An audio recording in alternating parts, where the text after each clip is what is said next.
Hello, and welcome to She Leads Biotech, the podcast that celebrates the achievements of women in the bioscience space. I'm your host, Sharon Cox, CEO and Managing Director of CNA International, a boutique search firm based in New York. Each week, I have the privilege of learning from incredible leaders as they share their stories. Together, we celebrate their triumph, explore their challenges, and uncover their vision for the future of bioscience. Our conversations also provide invaluable insights into how women can unlock their unique superpowers and succeed on their own terms. So, whether you're just starting your journey in bioscience, contemplating your next career move, or simply passionate about science and innovation, this podcast is here to empower, inspire, and guide you. Today's guest is a visionary leader in the field of women's health and diagnostics. In 2022, she was honored in Inc.'s Top 100 Female Founders for her work in ovarian cancer diagnosis. As co-founder and CEO, she's raised over $20 million in funding so far, and her company has grown to over 24 employees in just 4 years. To share with us the joy and challenges of growing a successful company and how she celebrates failures on a daily basis, please welcome co-founder and CEO of AOA Diagnostics, Oriana Papin Zoghbi. Oriana, hello. Hi, Sharon. How are you? I'm very good, thanks. How are you? Excellent. No, I'm very well indeed, thank you. Where am I speaking to you from? Where are you based? I am based in New York. Ah, we're neighbours. That's good. Are you in the city? I just moved to Westchester about 2 weeks ago, so now I live just outside of the city. Oh, okay. So you're actually even closer to me. I'm on Long Island, so Ooh, okay. just Very across, close by. just across from the Queen's border, in Yep. Nassau County. So I believe I do believe we are quite close. So That's right. it's been pretty cold. Oh, it's been frigid. Usually it doesn't get this cold until like February, but this year it's been absolutely freezing. We have snow outside. Me too. And interestingly, for the last few days, I've been in Dallas for the Advanced Therapies convention, and it was freezing there, 22 degrees. Yeah, it's freezing everywhere. I saw a video of snow on Florida. Although nowadays you have content generated by AI, so who knows if it's Who real. knows? But Exactly. it's very cold. Yep, definitely. When you go out, you can feel it. So I don't think that can be generated, but it is cold. Well, obviously, my favourite topic of being British, we always like to talk about the weather. So we've now nicely got that covered, and we can move on to far more interesting things. So I looked at your profile. I've looked at the work that you're doing, which is incredible. Um, Talk to me about how you started. Where did it all start for you as going into this field? Yeah. I started in the world of diagnostics and generally in women's health right in university. My last year of university, I went to Boston University. I started an internship at a women's health company called Amnesia International. We were based in Boston. That's how I ended up meeting my first co-founders, actually. So now we've been working together for about 15 years. And we were building tests to be able to diagnose if a woman's water had broken too early in pregnancy and getting that commercial in the US and all over the US. Eventually, we got acquired by a company called Qiagen, and I ended up moving to Germany with them for a few years and commercializing other types of diagnostic tests in women's health, but also in infectious diseases and in oncology, and have just stayed on, continued my career all around and really thinking about how do we better the health of women by developing the right diagnostic tools for their patient journey.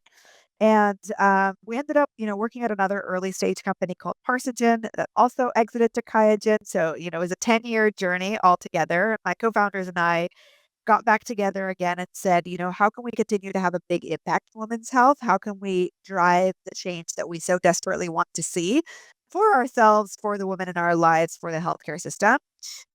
None of us are scientists. or engineers or clinicians. Like, we were never going to be the ones that was going to develop something. We knew that we had to partner in that sense. But what we brought to the table was really strong commercial, go to market, clinical, regulatory background. Like, how do you take really interesting science and innovation and how do you translate that into a product that could one day be valuable to the healthcare system? And so we went out to universities and research groups and really went on the hunt to try to find an innovative, groundbreaking scientific approach that we could leverage. And eventually in 2019, we were introduced to Professor Sarah Govey. Um, he was working on a novel class of biomarkers that we got really excited about. He was doing some early research in ovarian cancer, which got us even more excited. And then in 2020, we decided to partner. Yeah, and the history, it's been wonderful ever since. I mean, it has not been easy. It's been amazing to be able to build this company with both Anna and Alex, and now our new team members as well. But it's been a wild journey. Yeah. So the company is AOA Yeah. Diagnostics? Okay. AOA Diagnostics, we're focused on developing early detection cancer blood tests, and the first blood test that we're working on is detecting ovarian cancer. Oh, that's incredible. Yeah. Because that really is um that's really one of the cancers that there isn't something, you can have a mammogram for breast cancer, and you can have a colonoscopy for colon cancer, but there really isn't anything for ovarian cancer at this stage, right? So That's right. as people have told me, because I have a massive cancer phobia, I can't tell you how many times I've convinced myself I have ovarian cancer, um, sadly, until and every time I get back to the UK to do a sonogram, and they tell me that you know it generally, by the time somebody's feeling pain and by the time there's obvious signs, is when it's late. So which kind of helped a bit because then the pains went away, but didn't help enough because then it was, but how am I ever going to know then? How am I going to know for it to be caught early enough? So this is amazing what you guys are doing, right? Yeah. Yeah. And Sharon, I think there's a lot of misconception around or misunderstanding around the symptoms of ovarian cancer. Historically, it's been believed that by the time a woman is so symptomatic, it's typically late stage disease. The clinical research from the last decade is actually showing, uh, and I did not coin this phrase. A wonderful woman that I know coined this phrase. And she says, ovarian cancer whispers in its early stages, and it's on us to listen. And Right. what she meant by that is that the symptoms in the early stages are there, they exist. The challenge is they're non-specific and they're incredibly subtle. Things like continuous bloating, changes in bowel movements, early satiety, things that don't necessarily scream cancer, right? They can't be other different conditions. The challenge is there is nothing in the healthcare system today to help detect for that, to rule out or to rule in cancer. And that's incredibly challenging in this case because you go to sonogram after sonogram, you get blood work after blood work, nothing is definitive. It's a wait and see, wait and see, wait and see until eventually you're maybe referred to an oncologist who can do a biopsy. The only way to do a biopsy for ovarian cancer involves fully removing the fallopian tube of the ovary. It's incredibly invasive. So women and clinicians are stuck between a rock and a hard place because, they don't have the tools that they need to assess the woman and their symptoms and to be able to differentiate ovarian cancer. And that's exactly the problem that we're trying to target, right? These women are showing up to the clinic, they're saying something is wrong. Let's try to find out much faster if it is in fact ovarian cancer, and if it's not, to help guide that woman through the healthcare system in an appropriate way. Right. And to then identify for them what it is. Exactly. Exactly right. Because the other scenario is okay, it's not ovarian cancer. This woman is still feeling pain. That has to be addressed, right? Just because it's not ovarian cancer doesn't mean that isn't something that needs to be diagnosed. The woman may still need surgery in some way, but let's give her the right surgery with the right clinicians. And I think that's the hardest part in diagnostics is often we play a game of trying to eliminate, right? Let's go through the process of elimination, the differential diagnosis. And a lot of the time, the data is inconclusive because we just don't have enough tools. We simply don't. We're behind. You'll hear me talk about this a lot, but we need more investment in diagnostic. We need more reimbursement in diagnostic. How can we claim to treat diseases if we don't know where they're stemming from and accurately diagnosing them? Right. So how far are you along in your journey? Yeah. So right now, AOA is about 4 years old. We have raised just under $30 million to date, and we have a full-time team of about 25 people. With that, over the past 4 years, we've been able to take this really early academic research and translate it into a prototype platform, essentially, and really think about what are the right markers and what are the right methods we're using to be able to diagnose ovarian cancer. This last month, we read out our second largest study. So we've done two collaborations over the last 6 months with various institutions in the US and in the UK, actually. And so we're reading out about 1,000 patients worth of data in the next month. And then with this, we're doing our prospective study in the United States, which will allow us to then get our FDA authorization. We're estimating in the next about 2 years. Okay. All right. Yep. So as the CEO of AOA, your role is steering the ship, doing So doing the everyone is steering the ship. Yeah, I would say there are probably two areas to oversimplify it. There's probably two areas that I would focus my time on the most at AOA. That is culture and capital. And so culture is my team. Culture is the foundation of the company. It's my board members. It's the right partners. It's really everything on the people side. Right? That goes beyond just hiring. It's really who are we surrounding ourselves with. Yep. To help solve this mission. And then there's capital. I am responsible for fundraising. I'm responsible for managing my board, my investors, my stakeholders. Um, and then obviously there's an incredible team behind me that is responsible for execution, and I'm there to help guide them on that path. Okay. So talk to me about your journey doing that. I'm intrigued because uh, and I'm not going to ask you your age because that's I'm just not going to go there. But you're considerably younger than I am, um, and and you're very driven. How did you approach that? So you know, okay, I'm got this company. You started the company with how many? 10 people? Oh, no, we started it with just the 3 of us, Just me and three my of young you. Alex. So when we started the company, there was 3 of us, the co-founders, and we got a little bit of pre-seed money from some angel investors, and did an accelerator, and that helped us get a little bit more funding as well. So we were able to hire 3 additional people, so that brought us to 6. And then as we progressed within those 2 years, this was about 2020 to 2022, we were able to hire another 4 people, so that brought us to 10. So for some time, we were operating as a team of 10. And then when we closed our last round of financing at the end of 2023, we closed $17 million. And last year, we grew from those 10 people to 24 people. We're about to hire our 25th. And so in 2024, we doubled the size of the company. We joke internally and we say, the company broke and we had to rebuild it because everything you'd establish as a company of 10, the way you communicate, the way you have meetings, your hiring lines, your reporting lines, how you do reviews, it just everything that wasn't like the working on the product part, how we operated, how we scaled, everything broke and we had to rebuild as a bigger company. So, but for those potential CEOs out there, people who really want to do that, but don't know what that journey is going to look like. What did that journey look like? What did you have to redo? How did you have to change things to accommodate much bigger? I mean, first and foremost, is everybody in office or is it a remote situation? What's the setup? Hybrid. Yeah.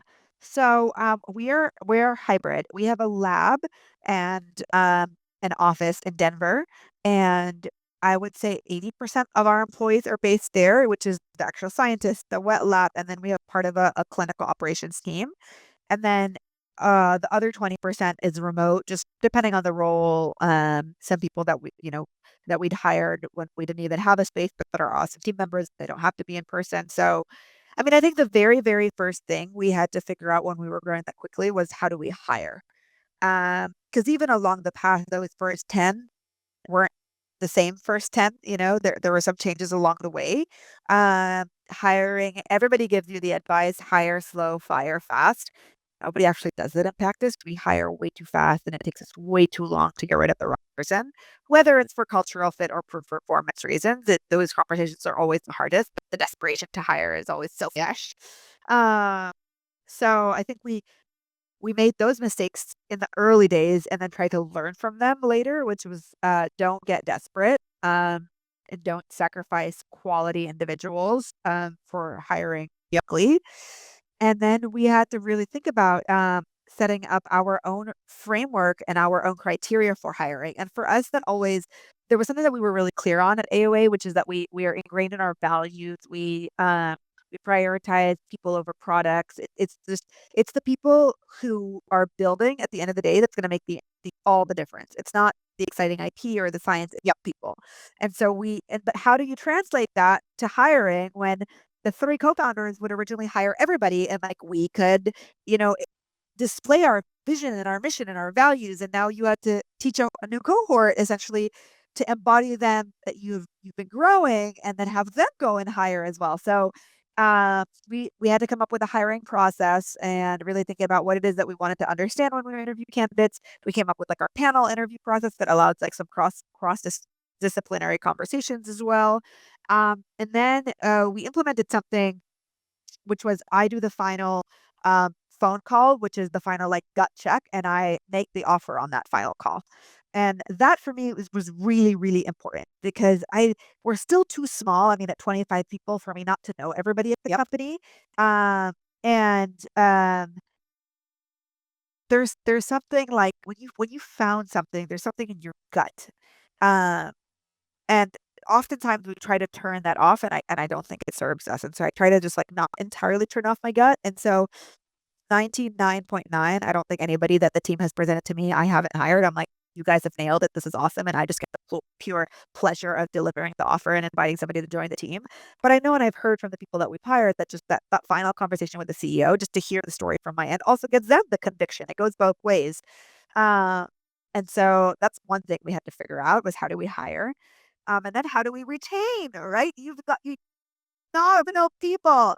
Now you gotta keep them. You gotta keep awesome people. And you don't have the money of big tech to have like the unlimited like snack box or whatever it is. Like and what we realized also earlier on is like that's not what keeps people. People aren't here because you give them a gym membership. People are here because they're devoted to the mission because you treat them well, because they feel that they're working in a fair and just environment, because there's a progression plan. We had to develop progression plans, all those things of like and I say this we have to develop them for the scale of company that we were, right? Or that we are.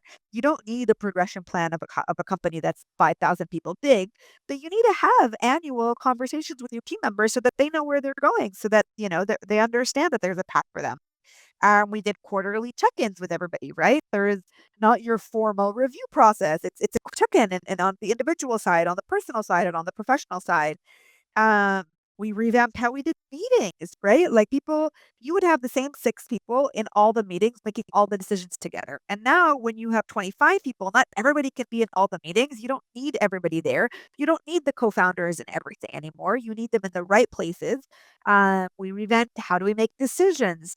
So I can't emphasize enough how much changes when you grow your team. It fundamentally changes the company. And the day old phrase of like, what got you here won't get you there is so true.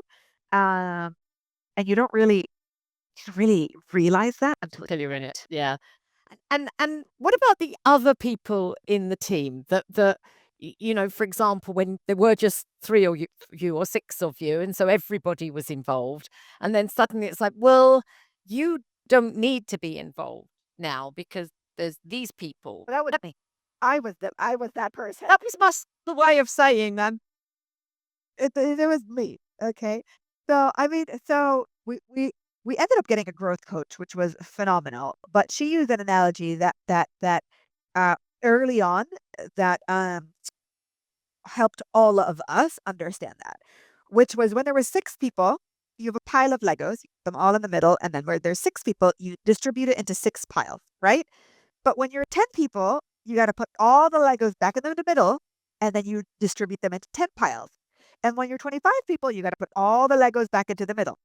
And I think that analogy really helped us across our team, like outside of probably me.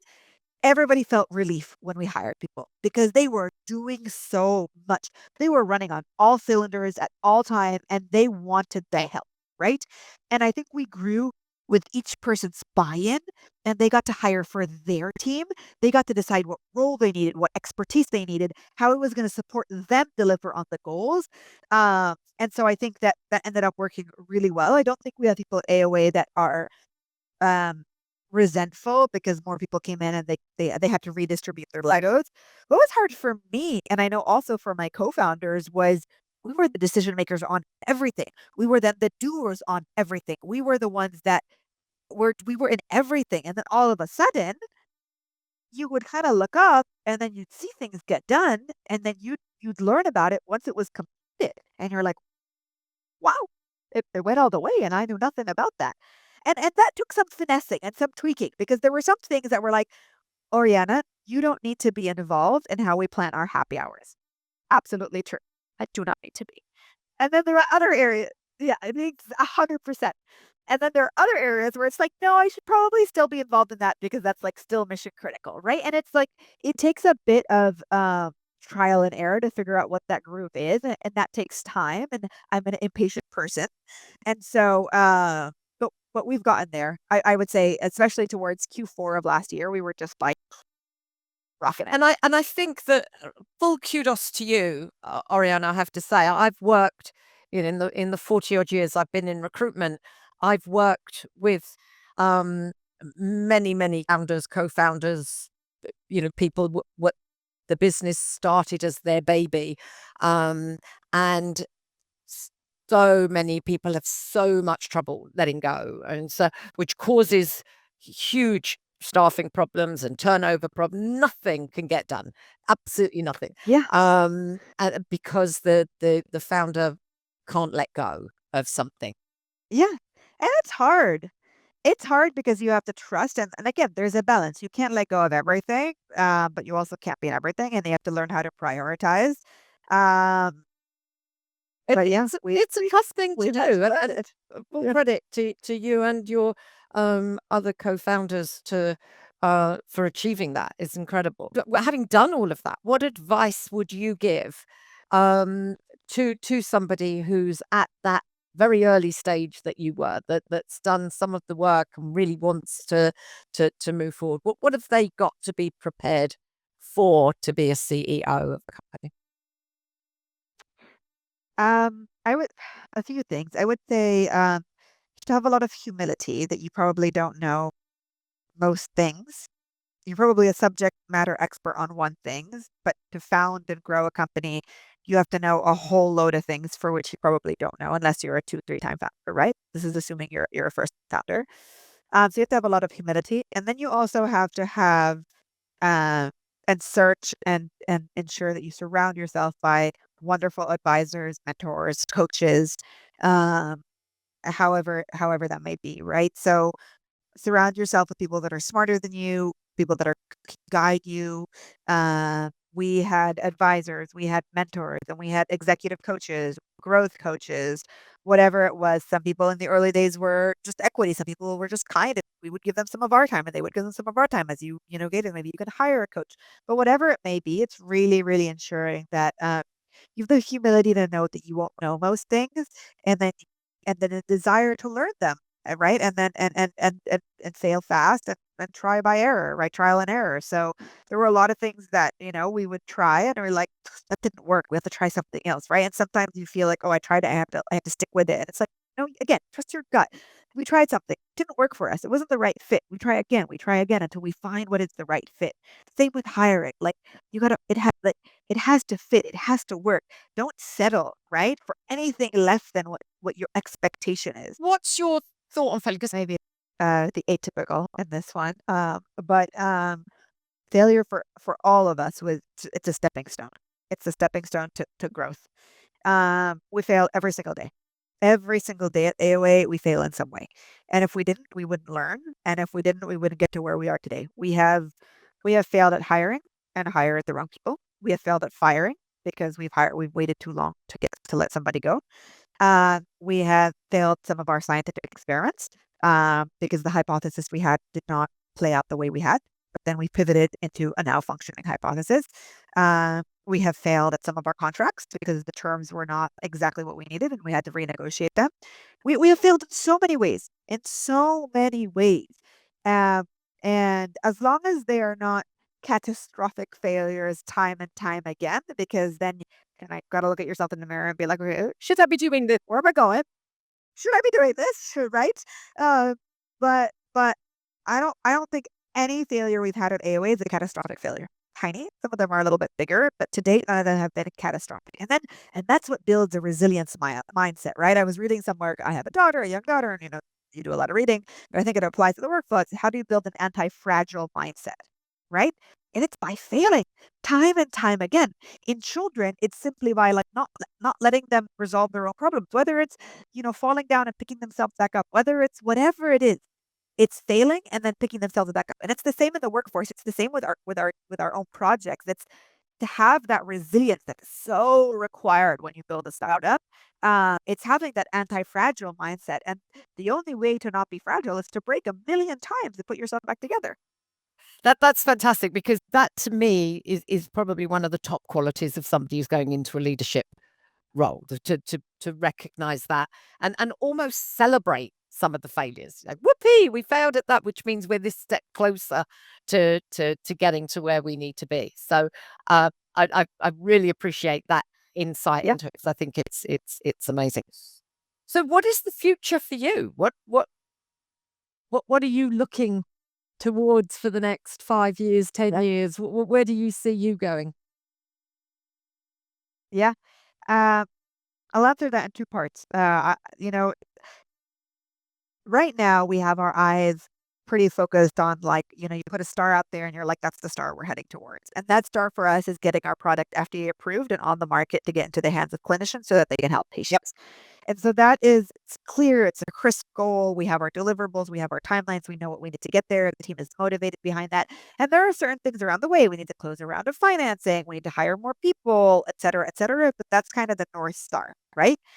And then for me personally, where I see myself grow is as this company grows, I need to continue to shape up as a leader, right? The leader that I am today, Oriana, January 2025, that has built X, raised X and hired X number of people, can't be the same Oriana that sits here in January of 2026 after what I've accomplished, what I've learned then. So the way I see myself over the next 5 to 10 years is continuing to grow, continuing to fail, continuing to grow from it, continuing to understand what do I not know? What do I not excel at? And how can I get better at that? I thankfully have really wonderful team members around me. We've grown up past just the founders being the executives, and now we're a much stronger leadership Yep. team. One of our like core, I would say, thesis as a team is feedback, continuous feedback, where we get to share with each other and help each other grow at all times. I manage individuals that have decades of experience more than I do, and I manage individuals that have just began their career, right? And I think and still feedback goes around in many different circles. And so when I think of myself over the next 10 years is how do I continue to improve in being the leader that I am? And how do I help drive AOA to the success that I know that it can be? Excellent. And do you see diversification anywhere in there of you're working on something at the moment, and that's for ovarian cancer. Can you move into other areas within women's health? Oh, very much so. So we're starting in ovarian cancer, and but the foundational technology that we're building is really a platform approach to go after other cancers as well. Another one that's a high priority for us is endometrial cancer. Women that are postmenopausal present with postmenopausal bleeding, and oftentimes there's no good way to decipher is this an endometrial cancer or is this not? And there are different approaches on tissue biopsies again. So I think that's something that's of high interest for us. Other areas that we're interested in are other types of cancers that either predominantly affect women or affect women differently. So we're really thinking about where can we have added value to the clinical market? Where can we have added value to the diagnostic pathway? we're not in the business of developing a me too test. If there's something that's working really well, that's working well for, the clinical practice, excellent. That's not the business model that we pursue. We're really thinking about where is there a gap and how can we improve it with our platform. Excellent. Well, listen, I wish you every success with that. Talking to a woman with me with my neurosis and my cancer phobia, speaking to somebody like you just gives me so much hope. So, thank you for that. I wish you every success with AOA and where you're at. I just know it's going to be amazing. And I look forward to continuing to follow your journey. And as we are such close neighbours, we really should get together for a cocktail at some point once the weather warms up a little bit. Once it's warmer, let's sit on a terrace and have a drink. Sounds like a plan. Thank you for your time. Have a great rest of your day. Take care. Thank you. That wraps up today's episode of She Leads Biotech. I hope you enjoyed this conversation and found inspiration in the stories shared. Remember, the success of every woman can inspire another, so don't hesitate to share yours. She Leads Biotech is brought to you by CNA International USA, a woman-owned boutique search firm specializing in sourcing talent for small and emerging bioscience companies across the US, from our headquarters in New York. For more information about our services, feel free to reach out at contact@cnaint.com. Thanks for tuning in. Be sure to subscribe so you don't miss future episodes. And until next time, stay bold, stay brilliant, and continue pioneering progress for women in bioscience.